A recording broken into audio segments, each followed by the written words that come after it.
Hello विद्यार्थी मित्रों, मारी यूट्यूब चैनल में आपનું हार्दिक स्वागत है। आज આપણે ધોરણ 6 સામાજિક વિજ્ઞાન જેનું પ્રકરણ 1 છે ચાલો ઇતિહાસ જાણીએ તેના સ્વાધ્યાયના પ્રશ્નોનું સોલ્યુશન જોવાના છીએ। તો અહીં પ્રશ્ન 1 આપેલો છે કે નીચે આપેલા પ્રશ્નોના વિકલ્પોમાંથી યોગ્ય વિકલ્પ પસંદ કરીને ઉત્તર લખો। તો પહેલો પ્રશ્ન છે કે પ્રાચીન સમયમાં માનવી શેના ઉપર લખાણ કરતો હતો? તો અહીં જવાબ આવશે બુર્જ છાલની બુર્જ વૃક્ષની આંતરછાલ પર લખાણ કરતો હતો। ત્યારબાદ પ્રશ્ન 2 છે કે નીચે પૈકી કયો પ્રાચીન ઇતિહાસ જાણવા માટેનો સ્ત્રોત નથી? તો અહીં આન્સર આવશે ડી, વાહનો। બાકીના બધા પ્રાચીન ઇતિહાસ જાણવા માટેના સ્ત્રોતો છે। ત્યારબાદ પ્રશ્ન 3 છે કે નીચેનામાંથી કયા લખાણો લાંબા સમય સુધી ટકી રહે છે? તો અભિલેખો એ લાંબા સમય સુધી ટકી રહે છે। ત્યારબાદ પ્રશ્ન 2 છે કે ટૂંકમાં ઉત્તર આપો। તો પહેલું છે કે બીસીનો અર્થ સમજાવો। તો અહીં જવાબ છે કે બીસી અને અંગ્રેજીમાં બિફોર ક્રિસ્ટ કહેવાય, ઈસુ ભગવાનના જન્મ પહેલાંનો સમય છે। ત્યારબાદ પ્રશ્ન 2 છે કે એડીનો અર્થ સમજાવો। અહીં એડી એટલે કે અંગ્રેજીમાં એનો ડોમિની કહેવાય છે, ઈસુના જન્મ પછીના વર્ષો એમ કહેવાય છે।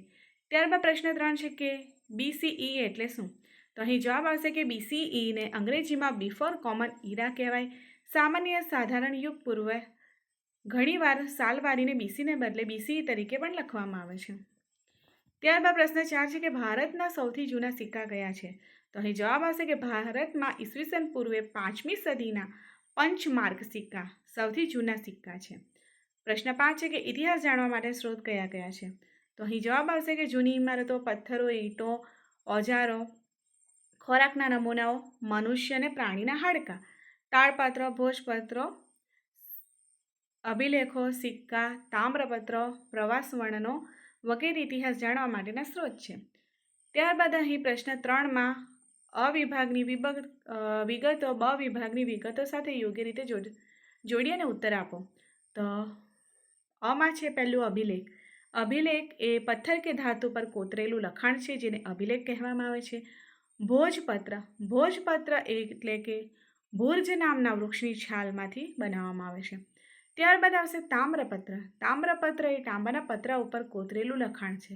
ત્યારબાદ બીસી, બીસી એટલે કે ઈસવીસન પૂર્વે થશે અને ત્યારબાદ એડી એટલે કે ઈસવીસન થશે। જો વિદ્યાર્થી મિત્રો તમને મારો વિડીયો પસંદ આવ્યો તો લાઈક, શેર, સબસ્ક્રાઈબ જરૂર કરજો, જેથી કરીને સામાજિક વિજ્ઞાનના બધા સ્વાધ્યાયનું સોલ્યુશન લાવીશ।